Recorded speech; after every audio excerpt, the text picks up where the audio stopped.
warahmatullahi wabarakatuh. Kami dari kelompok 1 akan mempresentasikan lembaga-lembaga negara dengan saya, Shalsa Syabdrahmawan, dan teman saya, Teras Dewati Oktavia, Agnian Dini. Tiara Zaskia Ramadhani Putra.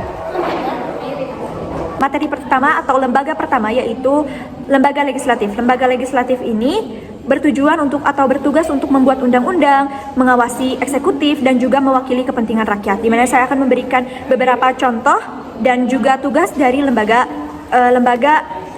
legislatif ini.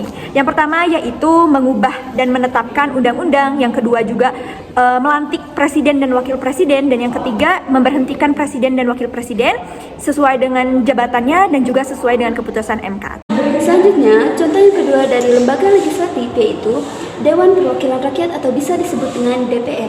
Tugasnya membahas dan mengesahkan rancangan undang-undang, lalu menyetujui APBN, lalu mengawasi pelaksanaan kebijakan pemerintah, lalu memberikan persetujuan pengangkatan pejabat tinggi negara. Lalu contoh yang ketiga yaitu Dewan Perwakilan Daerah atau bisa disebut dengan DPD. DPD bertugas memberikan rancangan undang-undang yang berkaitan dengan daerah. Yang kedua, memberikan pertimbangan DPR berkait dengan APBN dan undang-undangnya. Yang ketiga, mengawasi pelaksanaan dan persetujuan rancangan undang-undang di berbagai otonomi. Kedua adalah lembaga eksekutif yang memiliki fungsi untuk melaksanakan undang-undang dan menjalankan pemerintahan sehari-hari.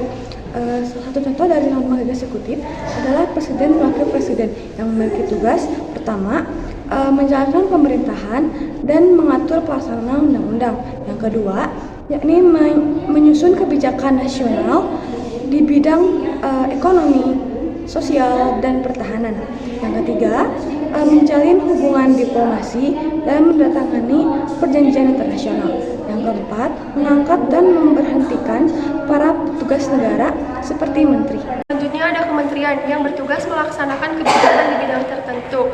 Misalnya Kementerian Pendidikan, meningkatkan kualitas pendidikan. Kementerian Keuangan, mengelola anggaran negara dan pendapatan. Yang selanjutnya adalah pemerintahan daerah seperti gubernur, bupati, dan wali kota. Bertugas mengatur dan melaksanakan otonomi daerah sesuai dengan kebutuhan masyarakat di wilayah masing-masing. Dan menyediakan pelayanan publik seperti kesehatan, infrastruktur, dan pendidikan. Ketiga, lembaga yudikatif. Fungsinya menegakkan hukum, memastikan keadilan, dan menjaga supremasi konstitusi. Contohnya dan tugasnya yaitu ada Mahkamah Agung. Mahkamah Agung tugasnya untuk memutus perkara di tingkat kasasi, mengawasi peradilan di bawahnya, dan memberikan fatwa hukum kepada lembaga negara bila diminta. Dan yang keduanya Mahkamah Konstitusi atau disebut dengan MK. Tugasnya untuk menguji UUD terhadap UUD 1945, memutus sengketa kewenangan antar lembaga negara, mengadili pembubaran partai politik, dan memutus perselisihan hasil pemilu. Yang ketiga ada Komisi Yudisial yang bertugas untuk mengawasi dan menjaga integritas hakim.